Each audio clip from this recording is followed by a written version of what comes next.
Pemirsa, geliat arus balik mulai menunjukkan peningkatan hari ini. Tidak ada skenario berbeda yang diterapkan untuk mengurai kepadatan. One way dan kontraflow tetap menjadi jurus andalan mengurai kepadatan. Apakah jurus ini akan sama ampuhnya untuk mengurai kepadatan saat arus balik? Lalu apa saja evaluasi yang menjadi catatan pemerintah pada musim mudik 2019? Saya akan membahasnya bersama dengan Dirjen Perhubungan Darat Kementerian Perhubungan, Bapak Budi Setiadi yang bergabung dari luar studio. Selamat malam, Pak Budi. Selamat malam, Mbak. Baik, Pak Budi saat ini berada di Tol Palimanan Cirebon, Jawa Barat, Pak ya. Pak Budi, Palimanan. Malam hari ini diprediksi sebagai arus balik, Pak, puncak arus balik. Apakah sampai sejauh ini secara keseluruhan situasi lalu lintas masih terkendali? Sampai dengan saat ini, tadi saya kebetulan dari siang, sekitar jam 1 saya berangkat dari gerbang tol di Cikampek Utama. Tapi saya sengaja memang, karena selain memang ada one way, saya juga menyusuri untuk yang jalan Pantura biasa. Ternyata dari mulai Cikampek sampai dengan ke Palimanan, jalan nasional itu menurut saya cukup bagus, cukup nggak begitu ramai sekali, walaupun sepeda motor juga cukup banyak. Tapi menurut saya cukup bagus dan artinya memang tidak terjadi kepadatan dan memang lancar-lancar saja. Tetapi begitu dari Palimanan sampai dengan ke Cirebon, karena sekitar Palimanan Cirebon itu ada berapa kecamatan, ada Weru, ada Plumbon, sampai dengan ke Cirebon itu ada hambatan karena memang banyak aktivitas masyarakat.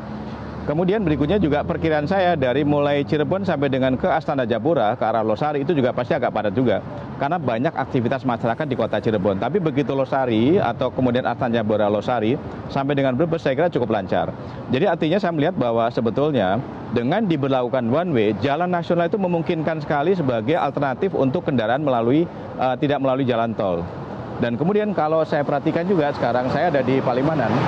Dari tadi saya perhatikan sekitar berapa jam di sini, antrian di gerbang tol Palimanan itu paling antara 300 sampai dengan 500 meter. Kadang 300, kadang 500 meter. Seperti sekarang ini saya lihat paling cuma 150 meter barangkali antriannya ada di situ. Jadi kalau saya perhatikan bahwa memang dari data yang ada, sampai dengan sekarang yang tercatat di Palimanan, yang arus mudik itu 683.000 atau kemudian 24% naiknya dibanding dengan tahun 2018. Kemudian yang sudah kembali, yang sudah balik, tercatat juga di gerbang tol Palimanan yang ke arah Jakarta adalah sekitar 252.000. Jadi artinya sampai dengan shift 1 tadi, saya jumlah sekitar 252.000. Artinya sekitar 40% yang arus balik sudah kembali ke Jakarta. Itu yang di Palimanan. Demikian, baik, berarti masih ada 60% lagi yang diperkirakan akan kembali besok nih Pak. Akan seperti apa antisipasinya supaya tidak terjadi kepadatan? Kalau saya perhatikan dari tadi sore sampai dengan sekarang itu sudah cukup banyak sekali yang mudik dan tadi kita baru menghitung sampai dengan shift 1, mungkin sampai dengan shift nanti sampai dengan yang jam 6 pagi itu pasti akan bertambah kembali dan sisanya nanti tanggal besok dengan lusa hari Senin mungkin masih ada banyak yang kembali. Nah untuk yang besok juga kita akan melakukan yang sama skemanya. Tadi pagi sudah kita lakukan evaluasi dengan Pak Kakor Lantas, besok juga akan kita lakukan one way juga dari 414 sampai dengan kilometer 70, kemudian dari 65 sampai dengan 29 akan kita berlakukan kontraflow. Saya kira hampir sama dengan itu semuanya. Oke, tapi kalau untuk di rekan kami yang memantau di lapangan, Bapak, justru titik yang mengalami kepadatan yang cukup signifikan ada di Cikampek Utama.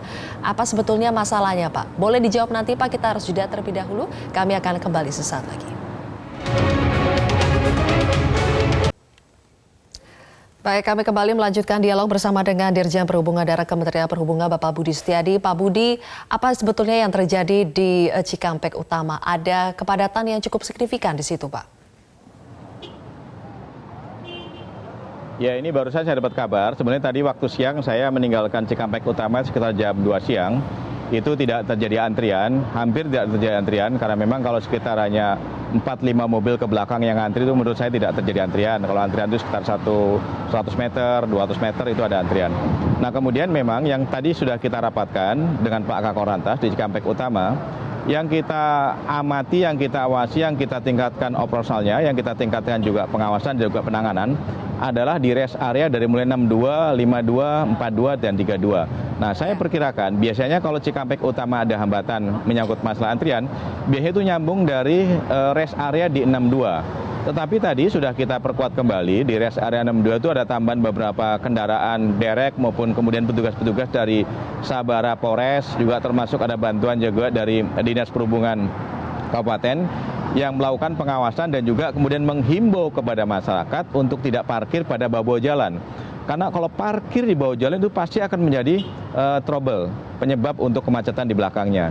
Jadi kita harapkan kalau petugas bekerja dengan baik, katakan dengan petugas yang cukup dan masyarakat juga kooperatif untuk tidak parkir di sekitar bahu jalan, saya kira mungkin tidak akan terjadi hambatan di gate itu sendiri. Nah, kita juga menghimbau sebetulnya masyarakat di rest area dari 62 sampai dengan 32 untuk malam ini sebenarnya kita tidak merekomendasi masyarakat istirahat. Karena memang di situ kan pertemuan antara yang dari Cikampek dengan yang dari Bandung. Dari 6 lajur menjadi 4 lajur. Jadi kalau misalnya mungkin ada hambatan di rest area, pasti dampaknya cukup besar di belakang. Demikian, Pak. Benarkah akan diberlakukan buka tutup, Pak, di rest area? Kalau buka tutup sudah dari tadi siang, dari kilometer 62, 65 sampai dengan 29 sudah dilakukan kontraflow, tapi untuk rest areanya sebetulnya tadinya usulannya mau ditutup, tapi kemudian dengan mengingat kebutuhan masyarakat yang memang mendesak, akhirnya memang ada konsep skema dengan buka tutup, jadi saat rest area penuh akan ditutup. Tapi begitu rest area ada kekosongan lagi akan dibuka kembali. Dan itu pengaturan teman-teman dari kepolisian. Baik. Pak Budi, banyak kalangan mengapresiasi mudik kali ini terbilang sukses begitu, Pak. Kalau dari catatan Kementerian Perhubungan sendiri, seperti apa catatannya? Apa yang patut untuk dipertahankan, apa yang harus ditingkatkan lagi? Saya kira kalau menurut saya memang untuk yang 2019 ini kita sudah cukup lama diskusi komunikasi dengan merefer dari tahun 2018 dan juga dengan adanya pembangunan infrastruktur yang demikian bagus tahun 2019 ini, sehingga kita juga mengapresiasi pemerintah dalam rangka pembangunan infrastruktur sangat membantu untuk kelancaran lalu lintas. Namun demikian, dari beberapa survei yang kita lakukan, kalaupun mungkin pemerintah melakukan berbagai macam upaya strategi, memang berikutnya adalah kerjasama kita dengan masyarakat. Jadi harapan kita adalah masyarakat bisa menjadi subjek juga untuk bersama-sama dengan kita dalam rangka kelancaran lalu lintas. Jadi kalau kita lihat kan seperti tadi kami sampaikan, tidak boleh berhenti di bawah jalan, masyarakat berhenti di bawah jalan. Ya. Kemudian saat malam kalau misalnya mungkin ada terjadi antrian, jagalah jarak yang baik. Kemudian menyangkut masalah BBM dan sebagainya. Jadi harapan kita, selain terhadap strategi yang akan kita lakukan nanti, pasti akan ada pembenahan kembali di tahun 2020, terutama untuk yang jalan-jalan arteri biasa. Kita juga sudah memecah kendaraan yang dari arah Sokaraja tadi, Kelampok tadi ke arah ke jalan tol yang di Pemalang, tidak melalui Aji Barang Bumiayu, karena tahun yang lalu kan Aji Barang Bumiayu juga terjadi kemacetan, sehingga di Sokaraja maupun di Kelampok kita pecah ke arah Pemalang. Kemudian yang di Ciamis juga demikian, yang Ciamis jangan kemudian langsung ke Nagrek, tapi kita pecah juga ke arah Kuningan untuk masuk ke gate yang ada di sekitar Cirebon. Demikian, Mbak. Pak Budi, terakhir untuk persiapan menghadapi puncak arus balik yang diperkirakan akan terjadi besok ini, Pak, akan seperti apa dan adakah imbauan tertentu kepada warga, misalnya mereka harus menghindari jam-jam tertentu untuk balik kembali lagi ke Jakarta?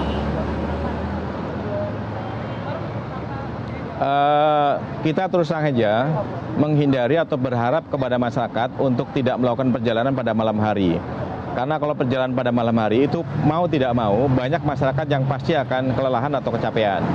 Nah kemudian kalau kelelahan dan kecapean pasti berhentinya ada di rest area, atau kemudian yang tidak ada pengawasan oleh petugas itu banyak masyarakat yang berhenti di bawah jalan. Nah kalau satu berhenti itu akan diikuti yang lain dan kemudian pasti akan terjadi hambatan, konflik di situ banyak. Nah dengan demikian kita sangat berharap bahwa masyarakat perjalanan untuk kembali ke Jakarta mulai nanti menjelang setelah subuh, kemudian perjalanan, karena kan jarak juga sekarang semakin dekat dengan ada jalan tol, kemudian waktu pun mungkin barangkali akan semakin pendek. Jadi harapan kita perjalanan malam hari dikurangi sehingga kita juga akan lebih mudah mengatur masyarakat, terutama yang ada di bawah-bawah jalan yang di sekitar rest area. Demikian.